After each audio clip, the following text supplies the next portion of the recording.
Israel out of all of the white nations in the world? Well, it's fairly obvious, because what's happening now is what happened in 1991. And remember, I deal in long-term patterns. That's what the Iceman inheritance is all about. And now I see, as Yogi Berra would have put it, it's deja vu all over again. In 1991, the elder Mr. Bush goes to war in Desert Storm against Iraq on not only the flimsiest of pretexts, but what turns out to be trumped-up pretexts. And then 10 years later, his son does the same thing. Who is the enemy? In both cases, it's Israel's enemy. So whereas bin Laden didn't have a whole lot to gain from this terrorist attack, as we see right now, Israel did. What did Israel get to gain? Well, I think you see it.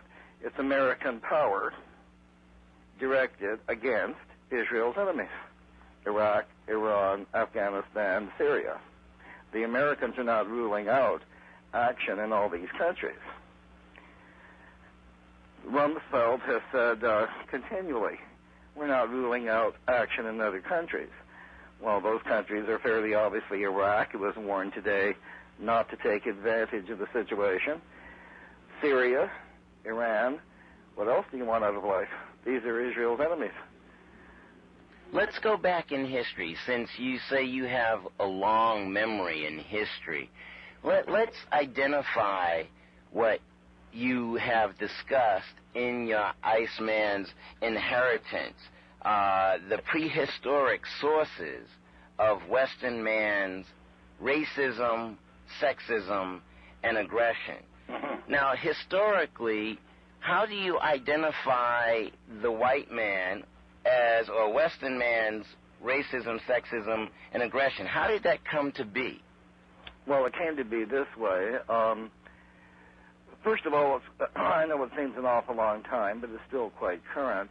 About 100,000 years ago, there were various groups of men, and they were all pretty well the same. They were highly aggressive, but they had all developed, insofar as we know from skeletal evidence and other sources, what's called aggression displacement mechanisms.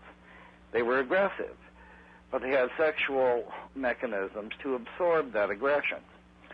Then what happened, and it happened only in Europe and Western Asia, was that one group of these people suddenly had to adapt to a glacial environment.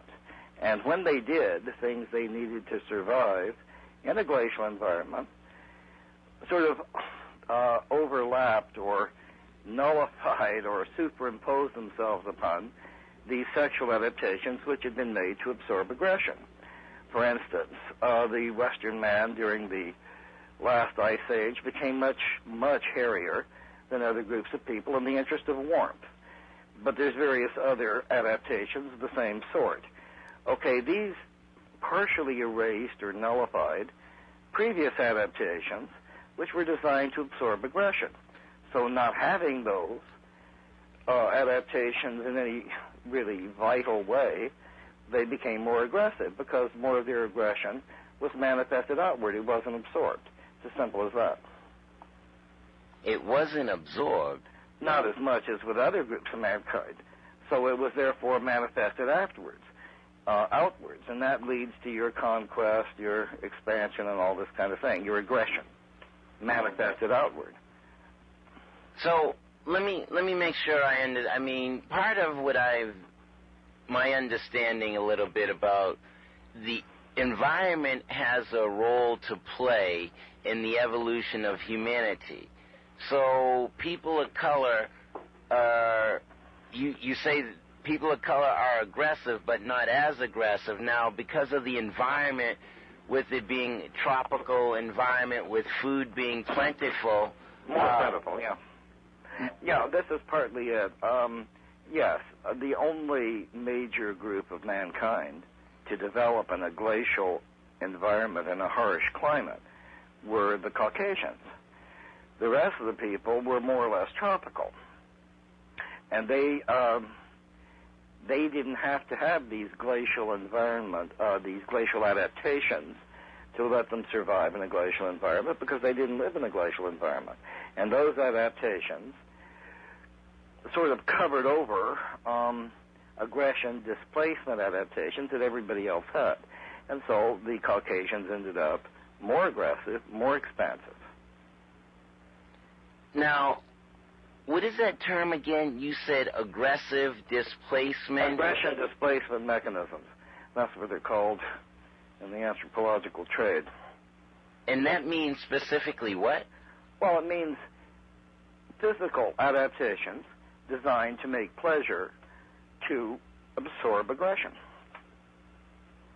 Like if your skin is more smooth, or if your sex organs are larger, then you get more fun out of sex. Your aggression, if you have it, is more likely to be absorbed. If your skin is hairier, it's not as sensitive. If your sex organs are smaller, they don't give you the satisfaction. This is a classic comic version, you understand. But that's basically it. So the old 60s phrase, make love, not war, is more applicable to other groups of humanity than to Caucasians. They can't do it. They have to make war. Now, before I continue any further, can you just give us, the listening audience, your particular background? Are you a black man, a white man, a native man, a yellow man? What's your history or heritage? I'm a southern redneck white. A southern redneck white. I was born in Talladega, Alabama, which means buzzard's roost. And now, how can you talk about white people or let these particular things be known about white aggression, being a white person yourself? Okay, it all started rather in 1954 in Jackson, Mississippi. At that time, my parents and I was 10 years old, I think, at the time, were supporting the local drive for what was then called integration. And the Ku Klux Klan decided to, stop all this. So they burnt my house, they bullwhipped me, and then they also killed a couple of kids in the black ghetto then. And I said to myself, why? Why is this senseless horror going on? And I decided to devote my life back then to finding out why any human beings would act toward other human beings this way. Why, in essence, they didn't recognize them as human beings. Okay, and this began your research, and Well, I was only 10 years old then, but I never forgot that. I remember sitting up in an apple tree with all of this horror. It was on the radio and all this. My mother was screaming and yelling. She was upset. The house had been burnt down. My back was bleeding. And saying, okay, I'm going to devote my life to this. It was 10 more years before I could get around to it. I was only 10 years old then. But I made the commitment then, 1954, Jackson, Mississippi. You made the commitment to understand. And to understand why this was going on. Why there was this hatred. And I didn't care where the answer led. I was going to find out. And so now, I guess you say, how long have you been doing this research? I don't know. I'm 57 now, so I can't add. Okay. Let's call it 40 years. But to be kind to me.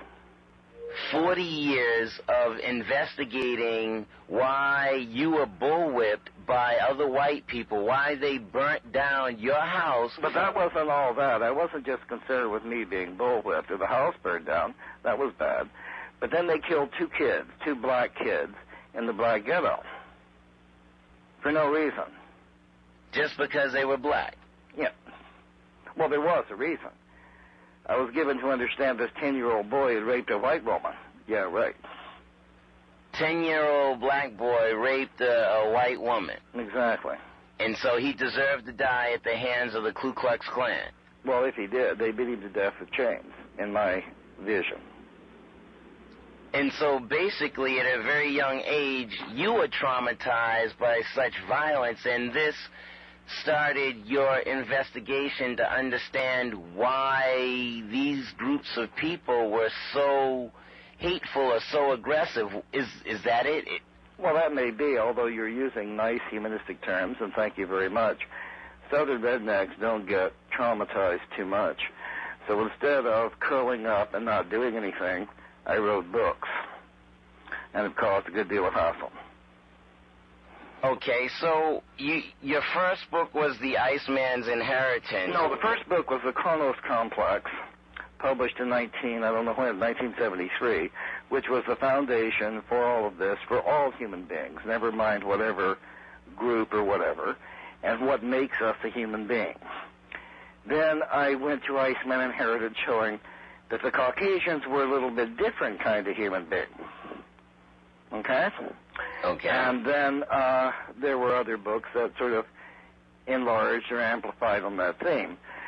But basically speaking, the first book was The Chronos Complex, trying to decide the difference between all human beings and all other animal species. And then then Iceman Inheritance, which was why the white race was a little bit different from the other races. And then there was chosen people from the Caucasus, which zeroed in on one group of the Caucasians, which were more aggressive even than most Caucasians. Get out of here. You mean there's a subset of white people within white people that is more aggressive than all white people? Absolutely. That's what makes history go around. Oh, sookie. Now, hey, folks, you are listening to RealBlackTalk.com on the radio. I am your host, Brother R.A. It is straight up 7 o'clock on WMBR Cambridge 88.1. And we are talking with the author of The Iceman Inheritance, The Chosen People from the Caucasus, and the Columbus Conspiracy, Michael Bradley, and we're discussing there is a subset of white people that are more aggressive than all white people. And what subset group or what delineation is this group? How do they designate themselves, Michael? Well, this was a subset of white people who came from the Caucasus Mountains and the other mountain ranges that go around from it, which was the last refuge of truly glacial people. When the Ice Age ended, these people took refuge in these mountains because those mountains, as they went up in them in altitude, had the same climate that they had been adapted for. So those people, which run from the Caucasus into Europe, and then also into Afghanistan, Iraq, Iran, and whatever, those people are the most aggressive among the white people because their glacial genes have been diluted less. So they're more aggressive yet than most white people who've mixed around a bit. Less diluted? What do you mean? Does that mean more inbreeding? Well, precisely. Most of these people, in the group I'm talking about specifically, which are the European Jews, have injunctions against breeding with anybody else, and they can't marry outside their own ethnic group. And so these Neanderthal genes, which came from the Ice Age, they're kept all in the family, they bounce around, they're never diluted. And so the aggression is much more in evidence than it would be otherwise. If this wasn't the case, I mean, if these European Jews interbred with anybody else, then pretty soon they get diluted. But as it stands, no, they perpetuate this aggression by cultural means, by not wanting to intermarry with anybody else. And so they're a little bit more aggressive than your average white bear, and that's it. Now, I mean, you're a white man saying that the Jews are more aggressive than regular white folks or other white folks, and you're saying that there's more inbreeding amongst Jewish people, but Jewish people, I thought Judaism, I thought that was a religion. I don't understand. Well, no, neither does anybody else. It's both a religion, and it's also claimed to be an ethnic group. An ethnic group with a specific religion to inbreed? Well, that's part of the injunction to it, is don't marry anybody else but a Jew. That's part of it. There's many other injunctions as well. Now, here's something I guess you're laboring under the same misconception that most people are laboring under, and that I guess you think the Jews came from the Middle East. Well, I know that they commandeered the land in 1947 with the help of the United States to take away some Palestinian land. But where did they come from? These were Central European Jews, which are called Ashkenazim, as opposed to biblical Jews, which came from the Caucasus into the Middle East 2,000, 3,000 years before. But in 1947, the people who commandeered that land were Central and Eastern European Jews, and they call themselves Ashkenazim. Now, they're not even related to biblical Jews. None of them come from Abraham. They converted to Judaism in A.D. 740, or 1,300 years after the Bible was finalized in its present form. You're dropping some real history up in here, Michael Bradley. I'm like, you're blowing me away here. So Ashkenazi Jews are not related to the Jews referenced in the Bible, descendants of Abraham. No, they have nothing to do with Abraham. Who are the Jews of Abraham?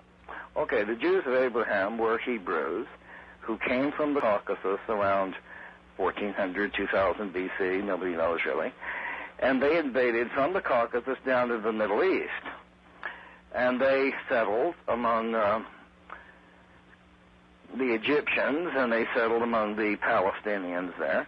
And they sort of held out, and they never were exactly killed off, so they persisted. But the Jews we're talking about, who were population of the modern state of Israel, had nothing to do with these people.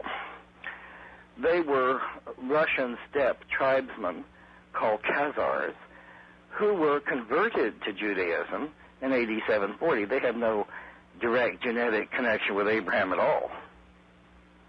Who converted them? How did they convert? I mean, I thought you here's why they converted. It's sort of a funny story.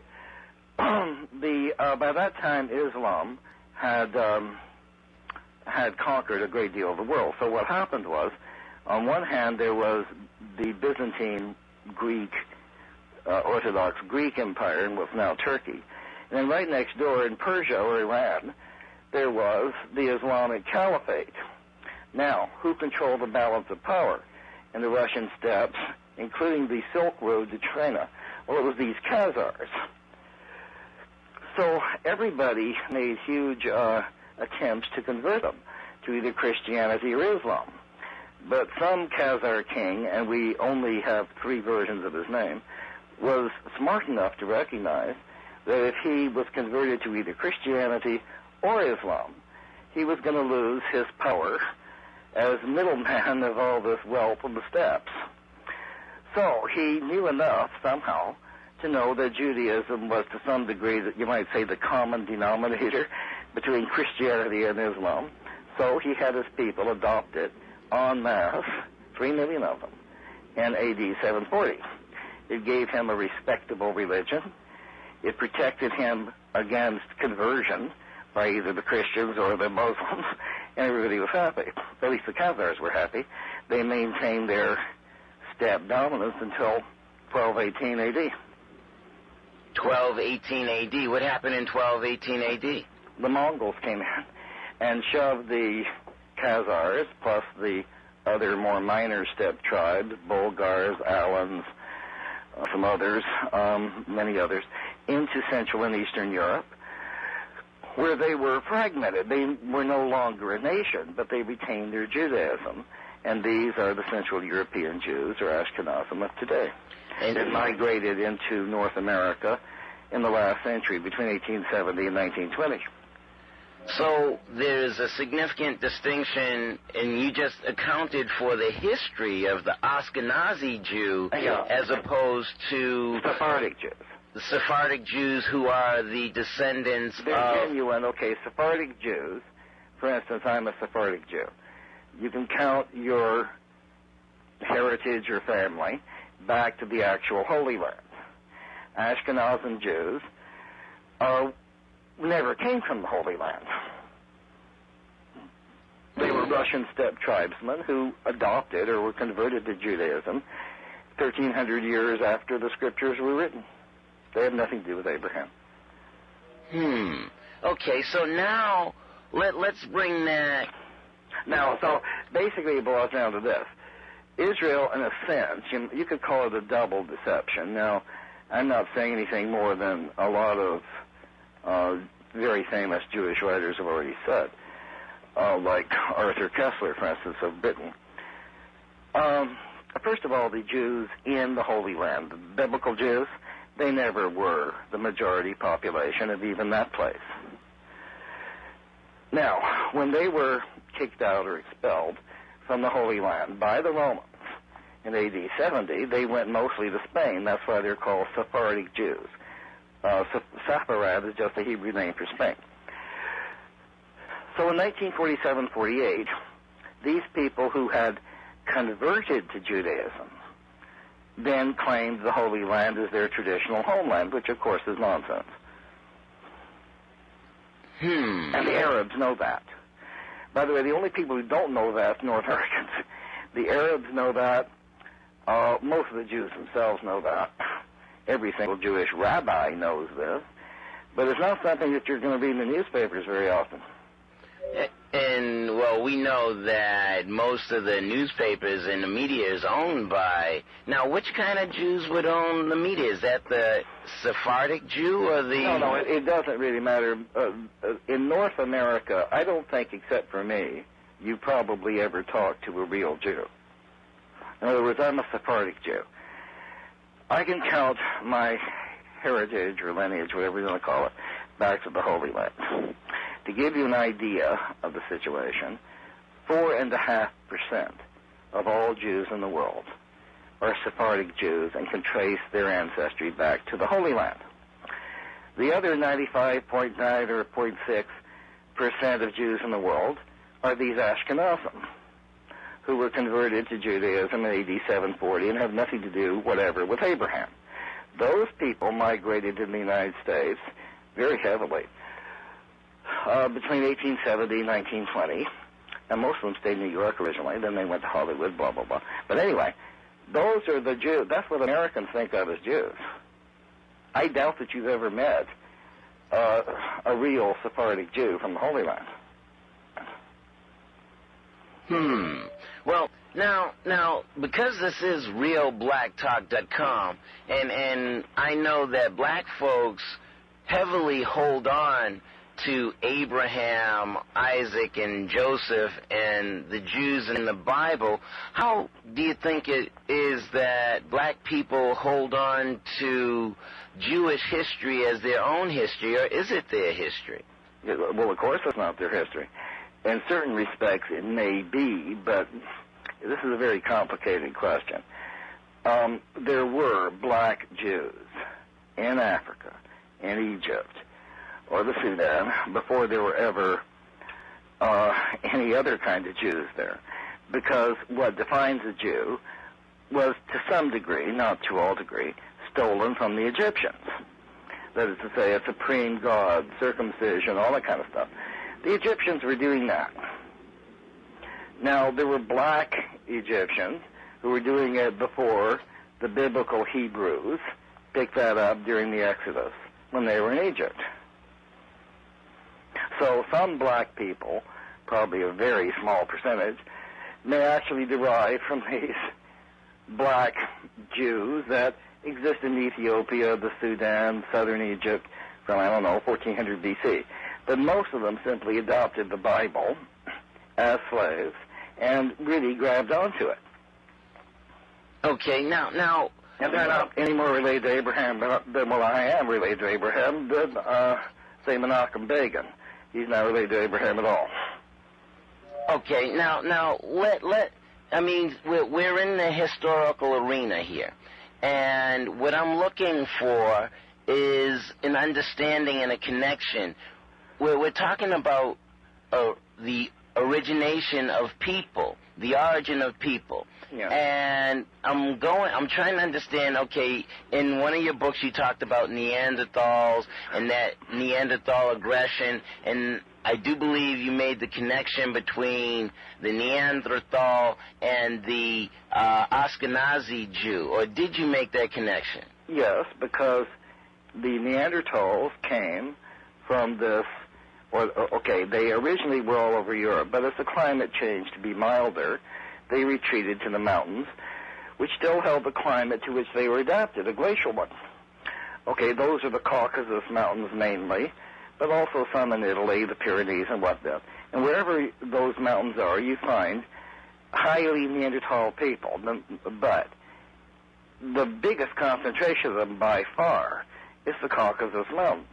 And that's where the Ashkenazi Jews come from, the South Russian steppes at the foot of the Caucasus Mountains. Did any other people descend from, any other white folks descend from these? Oh, plenty of them, and they're all aggressive.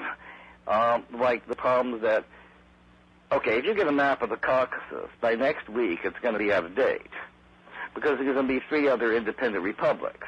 These people are highly aggressive. Each little valley is its own country. So a lot of people descend from this kind of people. However, the Jews are kind of a special case in that their religion held them together, and there was many more of them converted because by then they had been pushed out of the Caucasus by population pressure onto the steppes of South Russia. And so there was a lot of them, and they became Jewish, and so their religion held them together. But there are other people, like Georgians, Chechens. They all come from the same stock. What is this religion that you're talking about? Judaism. And how did it hold them together? What is the practices of... Well, I don't want to go into the practices of Judaism, okay? There's a certain set of tenets, a certain set of laws. If you abide by them, you're Jewish. If you don't, you're not.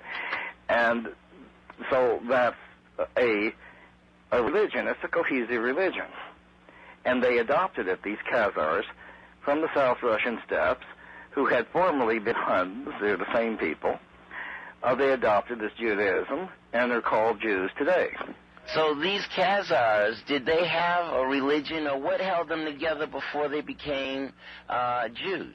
Well, first of all, they were tribal, okay? Their tribes held them together. They had a close-knit tribal group, but they didn't have any cohesive, you might say, widespread religion. It is thought, because nobody knows, that they were sort of shamanistic pagans, very much like the Huns under Attila, who invaded into Europe around AD 450. Those were the same people. And they worshiped different clan gods, tribal gods, and all this. Nobody knows very much about it. They were shamanistic, very much like the peoples of Siberia, say.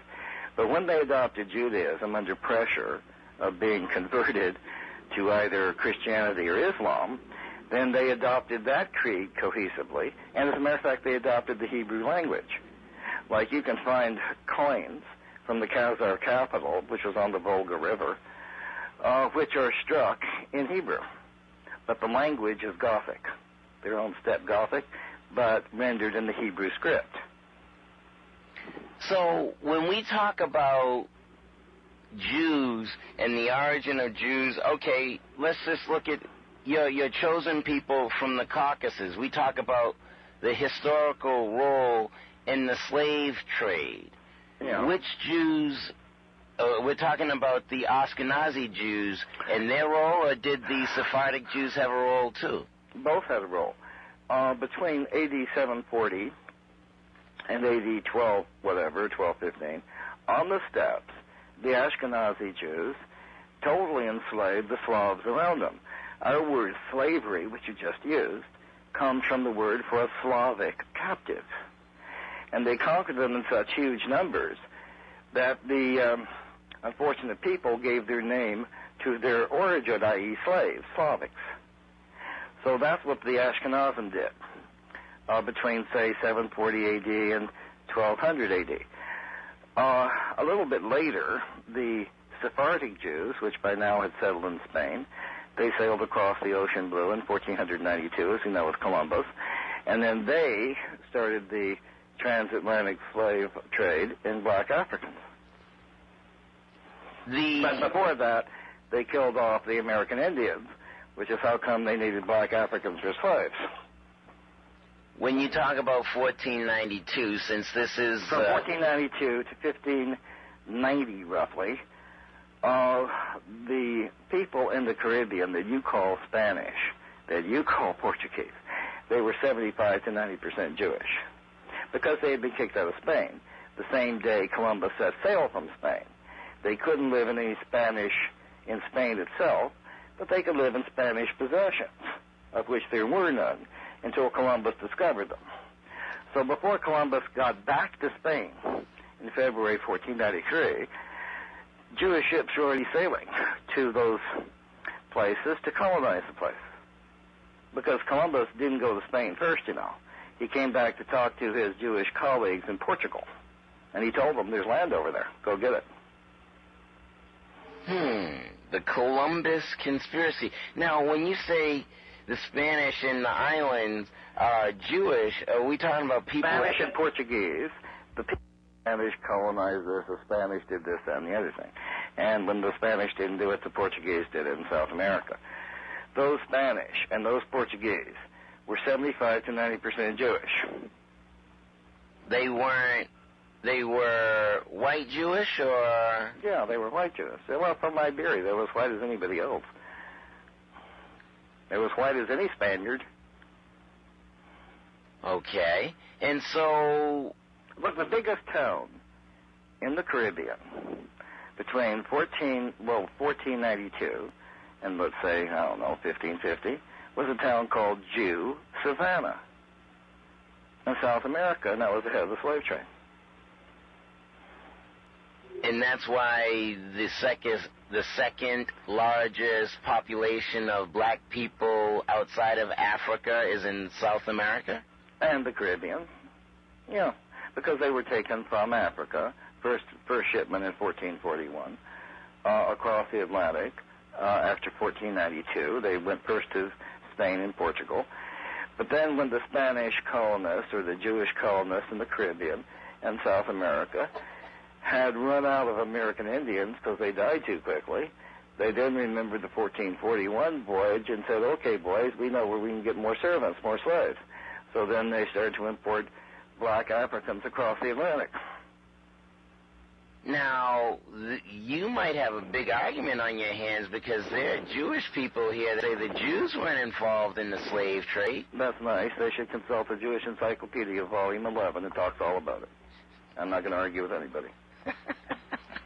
Okay, so it is written that, and then some may go so far as to say, well, not all Jews, just maybe a handful of Jews were involved in the slave trade.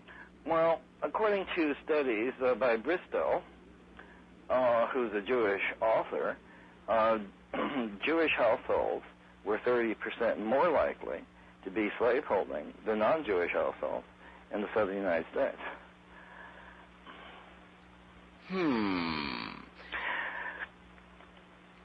Okay, so... Now, look, everybody, okay, I just want to say something here. This is the best-kept secret. Well, it's not the best-kept secret in history. There's been a few. But it's been the best-kept secret the last 500 years. Now, I'm not going to argue with anybody about it because they can get the Jewish Encyclopedia, especially Volume 11, but all the way through it, which goes into great detail about this. Now, if you're non-Jewish and you say this, you're anti-Semitic, right? But if you are a Jew and you say this, everything's okay. You should get a book called Dark and Dashing Horsemen by, I think it's Stan Steiner. And this is all about the Jewish conquistadors. It's okay because it was a Jew who wrote it. And he quotes from just exactly what I just told you, mostly the Jewish Encyclopedia, Volume 11, but any number of Spanish and Portuguese chroniclers, it doesn't matter who. Look, there were more synagogues than Catholic churches in Mexico City in 1550. Okay, so now you laid that out, and folks can look that up, and we shouldn't hear anyone else saying, oh, Minister Louis Farrakhan's anti-Semitic for saying that Jews were involved in the slave trade because it's documented in Jewish encyclopedias and such and so forth. Well, that's where Farrakhan got his information. Are you referring to the secret relationship between blacks and Jews? Yes. Well, that's Jesus. Pardon me. All of his data, and he quoted it, came mostly from the Jewish encyclopedia. He didn't make this up. He reads data. And if that's not good enough, you can look at Jonathan Israel's Jews in the Age of Mercantilism. He goes into more detail. Or Joseph Jacobs, Jewish Contributions to Western Civilization, 1912. All Jewish historians. Okay, now let's move ahead again. Let's keep it moving. Okay, so we. Well, now, hold on. No, I perceive, or I sort of feel, that you don't believe me. No, I'm with you. I'm just trying to get it back to 9/11. But go ahead. Okay, 9/11. No, but I'm saying all that I've just said is a matter of historical record about the slave trade, the black African slave trade, the conquest of the Americas. I mean, this is all hard rock history, you know. No doubt, no doubt. I believe, and I hear, and I understand, and on the on-air study group, realblacktalk.com, just wants to put out enough information maybe to spawn some more independent study and independent research about the misnomers that the media puts out there. And there's so much more that I want to discuss with you about the power structure. Okay, let's go back to 9/11. 9/11. Yes. Yes, so now back to 9/11, we're talking about the power structure as it stands today. And are the people in power today, are they of this Neanderthal, Ashkenazi Jewish heritage? In the U.S. In France, which is not, doesn't have exactly the same attitudes as the U.S., there's a lot of Sephardic Jews. In France, Spain, the Caribbean. But what you call a Jewish person, or what most North Americans call a Jew, is an Ashkenazi convert to Judaism, and nothing to do with Abraham, except they claim it. Okay. And they're highly aggressive. I go into it a bit more in Chosen People. I don't think that we have the time to do so. It is fairly technical. But there are other aspects to this ethnic group, too, which are quite obvious once you know what they are, and their behavior patterns, which is a good deal of ruthlessness, but they've sublimated themselves. They're no longer medieval Khazar and Hun warriors. Now they're stockbrokers. They've changed their weapons, and they've changed the way in which they control people. As a matter of fact, there's an English rock star who calls himself Attila the stockbroker. Okay. So they changed themselves from warriors who were doing things by the sword into lawyers, media moguls, stockbrokers, corporate executives. But the name of the game is still the same thing, control. Rule, control, and dominate. Now, when I make reference to white supremacy, Michael Bradley, when I say it's all about white genetic survival, which means black genetic annihilation. Well, let's not leave the Orientals out. Well, like I said earlier, I consider... Oh, this is real black talk. That's right, okay. We'll go with the blacks, okay. But listen, don't leave the Orientals out. They got a rocky road, too. Oh, no. When I say black, I mean all people of color, meaning the brown, the red, and the yellow. And so we're looking at black genetic annihilation, or annihilation of people of color. Let's say annihilation of people of color. Yes, that's what we're looking at. What else are we looking at? And so you're saying, I mean, if you don't mind me putting words in your mouth, we're looking at the Ashkenazi Jews, the most aggressive the descendants of Neanderthals and their particular mindset, these people in the position of stockbrokers or media moguls. Yeah, well, no, let's not leave ordinary white people out. They are also more aggressive than most people, but less aggressive than the Jews among them. So this white supremacy thing is basically led by this one ethnic group, but it's enthusiastically supported by rednecks that are my people, right? I guess. Rednecks that are your people. So it does boil down to genetic survival. Absolutely. That's what this name of the game is all about. And so when we look at 911, we're looking at the foundation of a race war. Okay, it's always been going on. But I think, you might say, the declaration of war, although there hasn't been one, of course, has been made with this, quote, war on terrorism. Let's just remember that Mr. Bush wasn't thoughtful enough to define what he meant by terrorism. Okay? Is a genuine freedom fighter a terrorist? Obviously, under his definition, he is.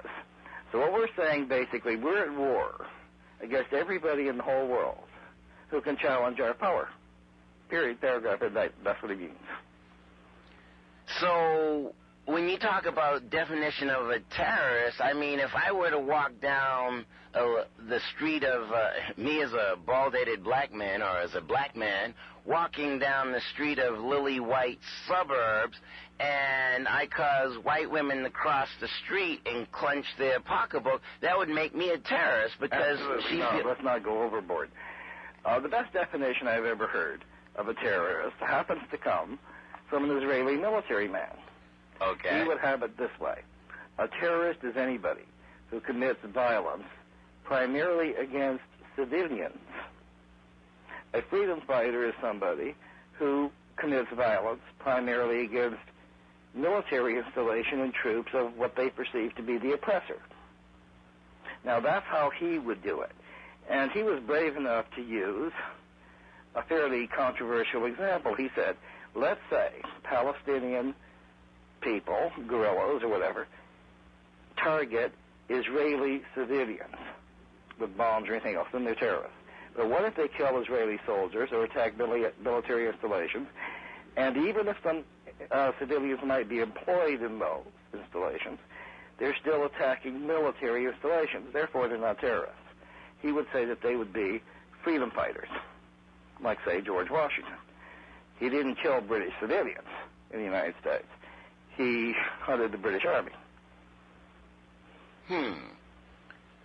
Okay, he hunted... But Mr. Bush's non-definition of terrorism would put George Washington side by side with Osama bin Laden. Mr. Bush knows this, but he hasn't dared to open this can of worms up. Oh, no, you shot right at the foundation of democracy, putting George Washington side by side with bin Laden. Well, no, hold on. Now, that is what the British said during the American Revolutionary War, that George Washington and his cronies were only terrorists.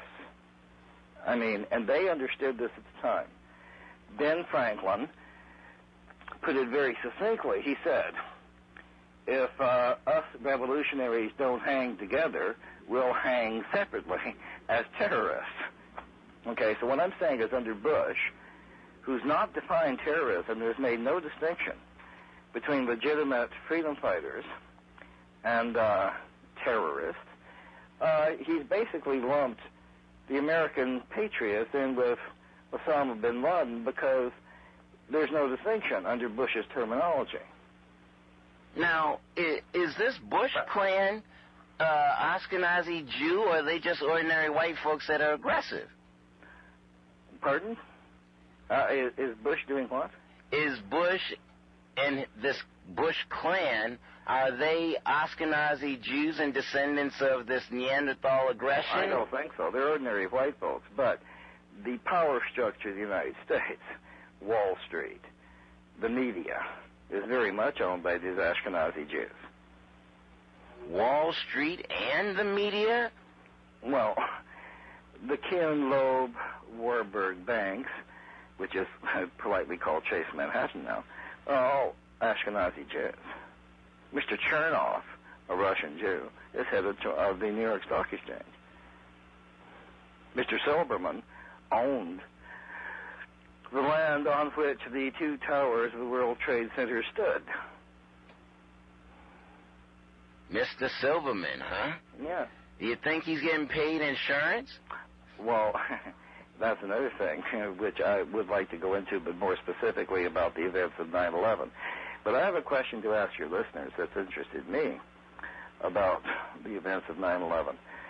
We know that two flights, American Airlines 11 and United 175, took off from Logan, and they did their thing on the two towers of the World Trade Center.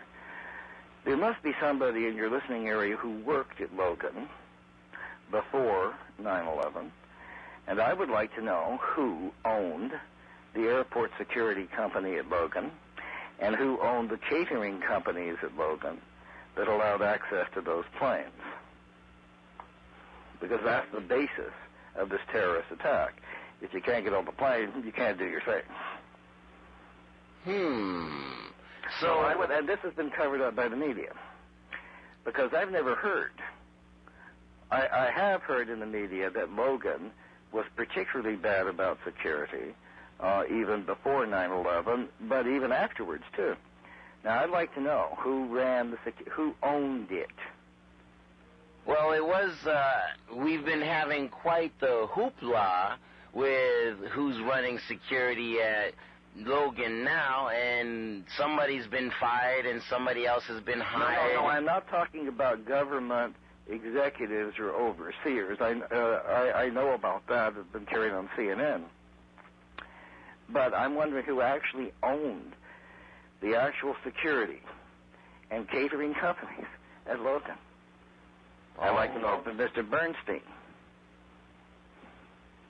What was that about Mr. Bernstein?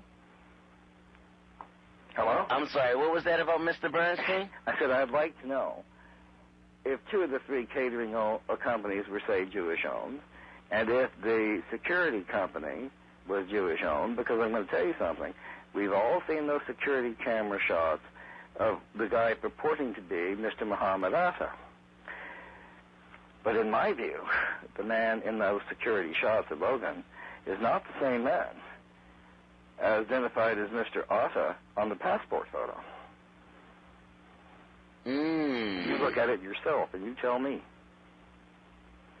Well, we'll have to do some research about that. Well, okay, from the passport photo, which has been in the media called Muhammad Atta, he's a very fine-boned man with a very thin jaw and not very much alveolar prognathism.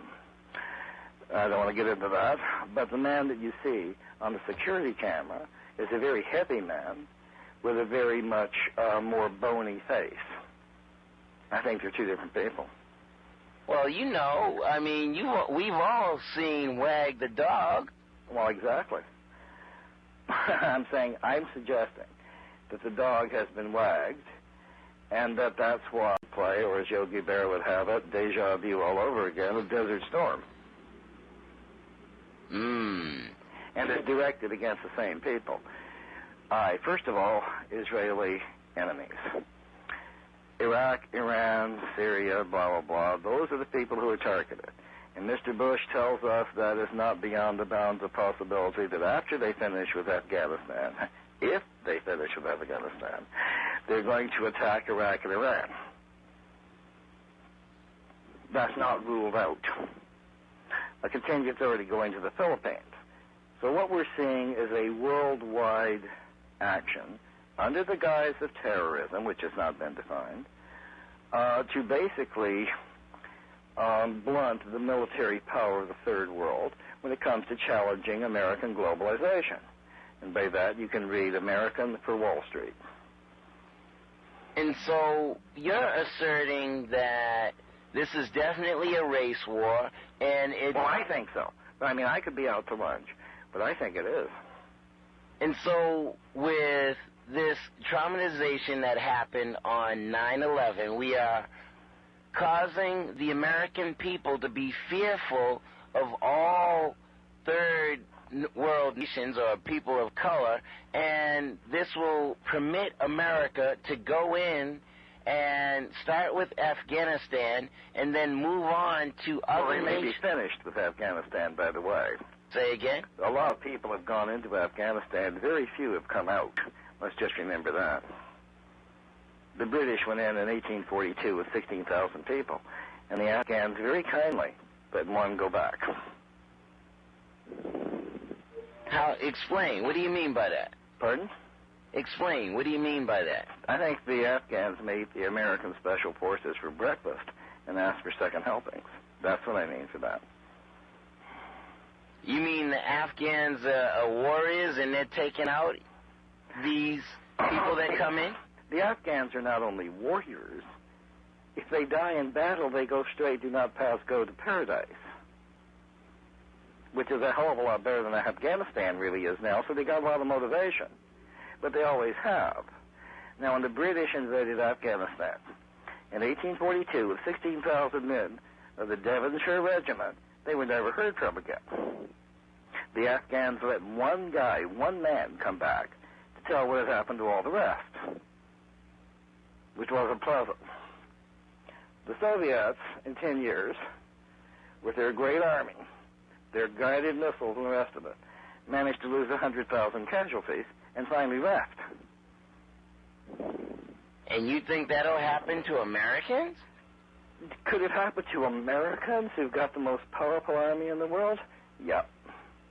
Because as the Taliban said today, this war doesn't start till American troops are on the ground. These guys can zoom around with their missiles, they can drop bombs, they can do all this. But when they try to get on the ground and get bin Laden, that's another kettle of fish. Do you think bin Laden will survive just like Saddam Hussein? I don't know. I mean, I'm not a mind reader, but I would say he's supposed to be alive today. Listen, I don't think the American bombing has done a whole hell of a lot to Afghanistan. You have to understand that the Hindu Kush mountains are there, the second highest mountains in the world, riddled with caves. Unless they got bombs big enough to pulverize them and turn them into sand and wash them to the sea, they're going to still be there. And the Afghans are going to be in them. And so the war... And they're anxious to fight. They're not scared. They want it. Because they're warriors. They come from a warrior caste. And they don't like strangers. You see, the Soviets, when they invaded Afghanistan, the Western world held its breath, little Afghanistan. From the Afghani point of view, the Soviets were a nuisance because they got in the way of long-standing and much-beloved tribal feuds.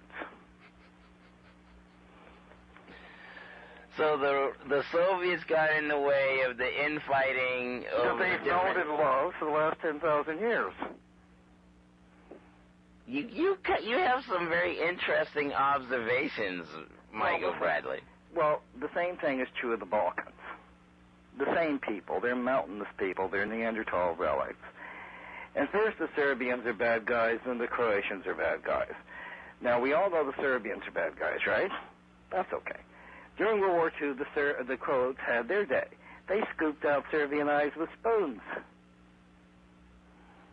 What is the history and heritage of the Afghanistan people? Are they also of this Neanderthal aggressive... Okay, if you get a map or an atlas, or any of your listeners do, you will see that from the Caucasus Mountains and Turkey, the Elburz Mountains, there are other mountain ranges going from those in an uncontinuous, unbroken line. All the people who live there are very aggressive. Whether in the West, the Balkans, or whether they're in Afghanistan, or whether they're in Iran, the Elburz Mountain, they're all the same. But the climates are different in both those arenas, aren't they? No. So because it's the mountain and at the top of the mountain, it's cold. Well, that's where the glacial climate lasted longer and where these people ended up. The climate suddenly changed and maybe got a bit warmer, But basically, the climatic change moved all these people to these mountain ranges. And that's where they are today. And so environment does have a very strong play on people's moods, temperaments, and attitudes. So if you're a descendant of a glacial environment or glacial climate, then you have the tendency to be a little more aggressive because you have to hunt for food. Fruit and vegetables are not plentiful, and that means when you have to chase or hunt down food, that makes you more aggressive. And well, okay, that's one way of putting it. I've never argued it that way, although Lynn Jeffries did when he used my book at New York City College. I would rather do it on the basis of physical adaptations to glacial conditions. I'm safe on those grounds because the evidence supports what I have to say. When you get into people may be more aggressive because they have to hunt for food and all this, well, that may be, I don't know. But I do know that they're more aggressive if certain physical adaptations are on them, which prevent aggression displacement. That I know. That I'll stand behind. Aggression displacement. No, we've been through this. Exactly. Right? About half an hour ago, you asked me about aggression displacement. Now, dealing with... Hello? Yes, I'm sorry. Dealing with the power structure. I mean, we're getting ready to wrap up. We got about 10 minutes left. Are we back to 9/11? Yes. Okay, good, okay. And so I'm trying to wrap all of this discussion up in this last remaining 10 minutes. In that... Okay, it's quite simple. Can I try it? Go ahead. There's an excessive aggression, okay, which once was manifested by warriors with swords and maces and axes and stuff, which is now manifested by people trying to grab control of countries, trying to grab control of resources, trying to grab control of labor pools in the third world. It's the same thing. Ashkenazi Jews. That is to say, Wall Street. Led by the American society. I mean, you can barely separate the two now, American society from Wall Street. We're told that the American way of life depends upon the health of Wall Street. Well, that's probably true. But Wall Street is dominated by these Ashkenazi Jews. The media is owned by them. And so people do what they're told, or what they read.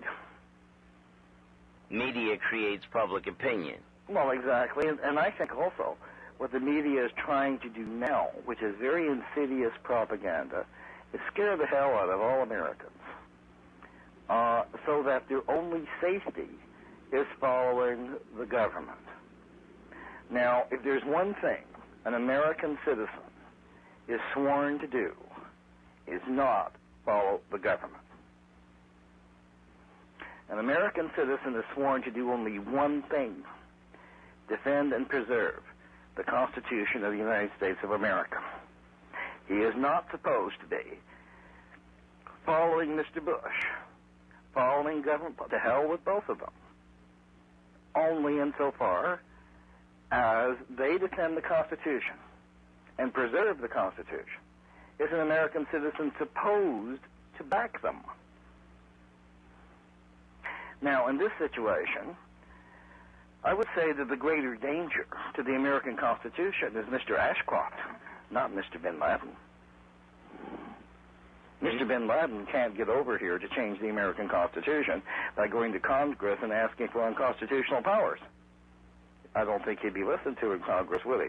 But Mr. Ashcroft can. And since you mentioned Mr. Ashcroft, you remind me of the population control person, Henry Kissinger. Oh, Henry. Yeah, okay. Listen, I don't know much about Henry. I don't like him.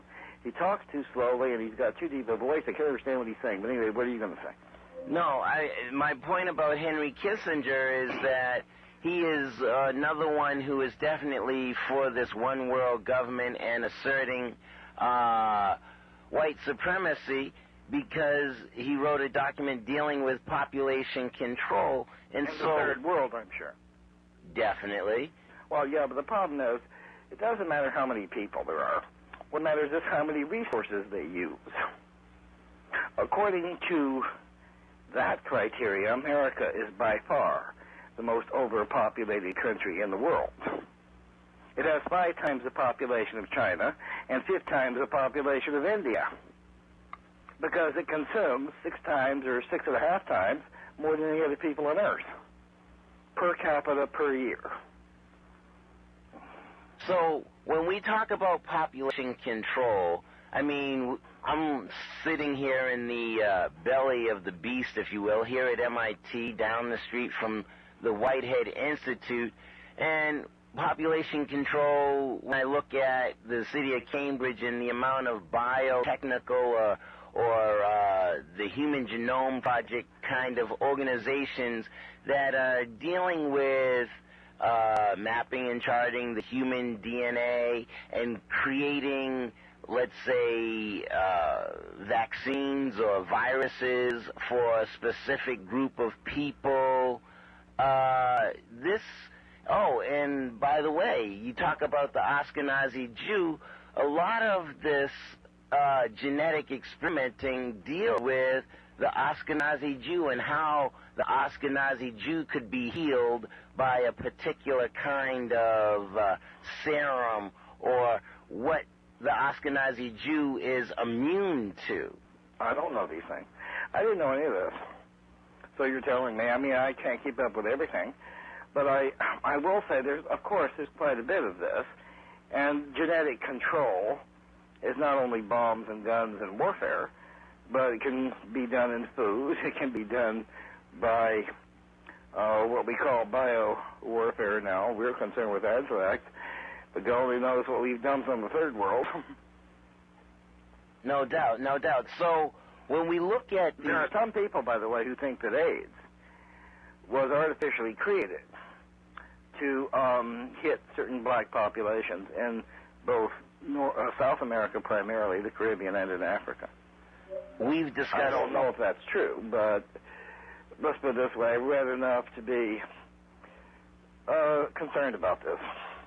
And yes, we have discussed that on RealBlackTalk.com with Dr. Leonard Horowitz, the author of Emerging Viruses, and I hope... What did he say? He definitely said that AIDS was created as a ethno-specific population control measure, and it's dispensed throughout the nation, or throughout the world, through vaccines and vaccinations. Yeah, I think so, too. In the early days, I happened to come across a case. I mean, I'm also a writer. I'm mostly a historian, but I'm kind of adventurous sometimes. It was through the Caribbean. There was a group of neo-Nazis who were actually distributing AIDS-impregnated toilet paper to the third world.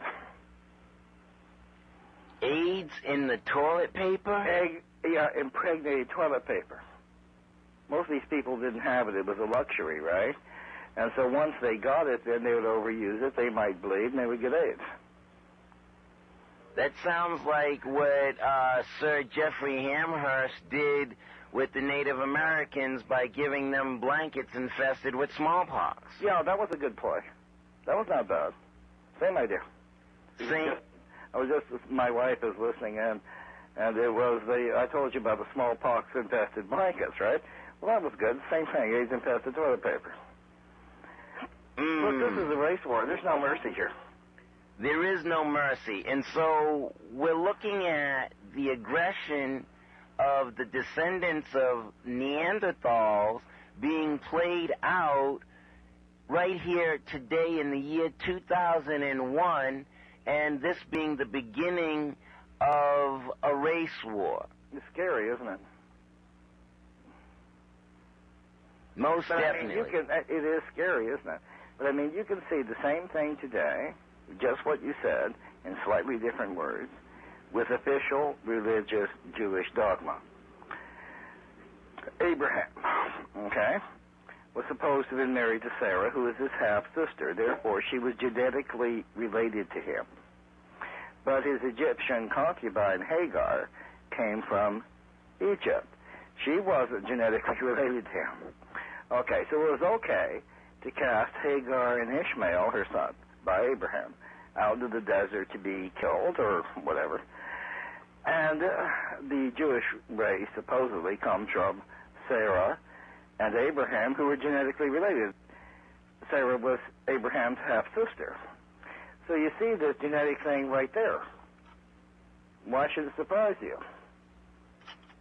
Well, I mean, the Israelis say to this day, it's okay to kill off Palestinians because they're a mongrel breed from a concubine. And Abraham, I mean, I had an Israeli soldier saying that to me. a mongrel breed? What do you mean by a mongrel breed? Well, you see, look, the Bible says that Sarah was Abraham's wife, W-I-F-E, but that Hagar was his concubine. Now, if you want to tell me the difference between a wife and a concubine circa 1600 BC, I'd like to hear it, because there was no marriage rights. They hadn't been invented yet. What we're talking about is race. Sarah was related to Abraham, and therefore their child, is it Jacob? I hope so, but with my biblical knowledge of maybe it was Isaac, look, was okay. But Hagar's son, Ishmael, by Abraham, was cast out in the desert to die. And Ishmael was the founding father of the Arabs. So an Israeli can say to you today, oh, my race, the Jews, come from Abraham and his wife, but the Arabs only come from Abraham and a concubine. Whoa. Okay. You heard it here on Real Black Talk.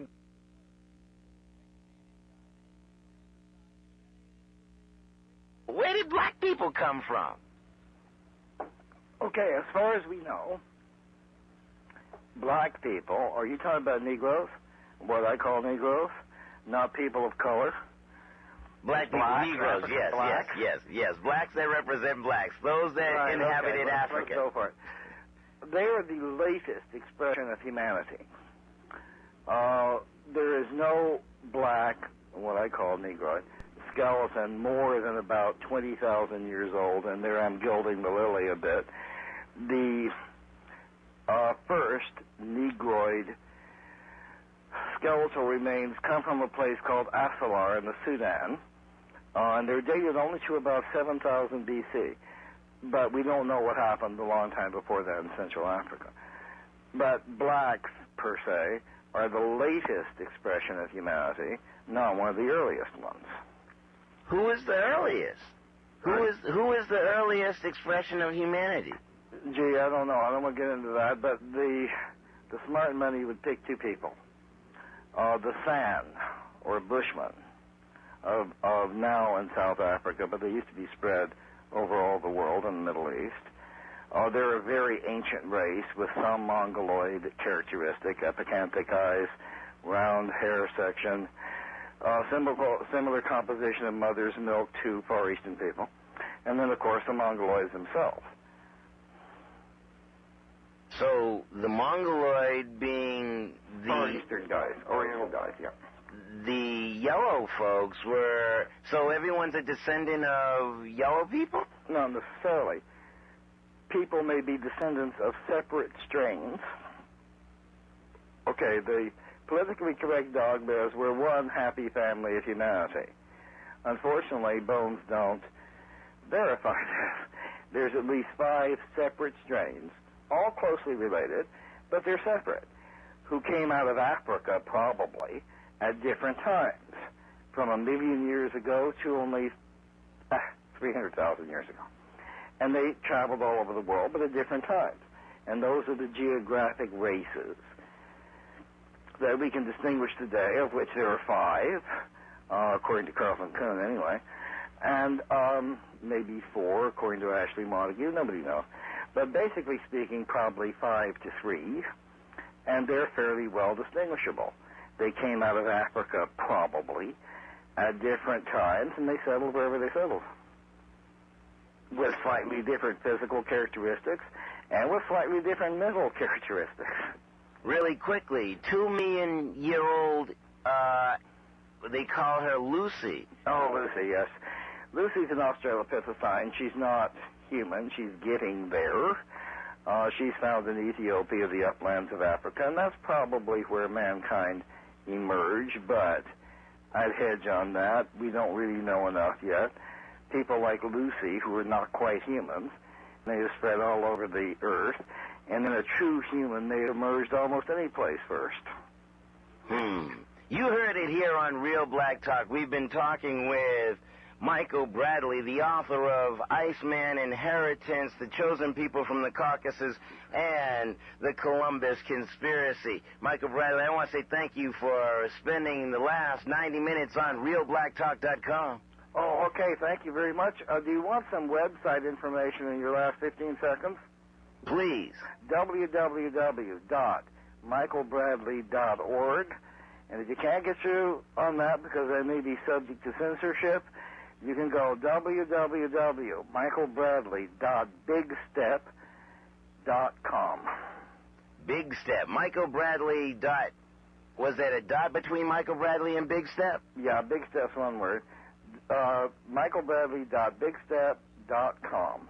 You'll get through on that one, in spite of the fact you're trying to censor me up here on the other one. Okay, very good. Thank you. You've been listening to RealBlackTalk.com on the radio. I've been your host, Brother R.A. That's all I had to say today. Nina, take me out of here. Today we're going to be talking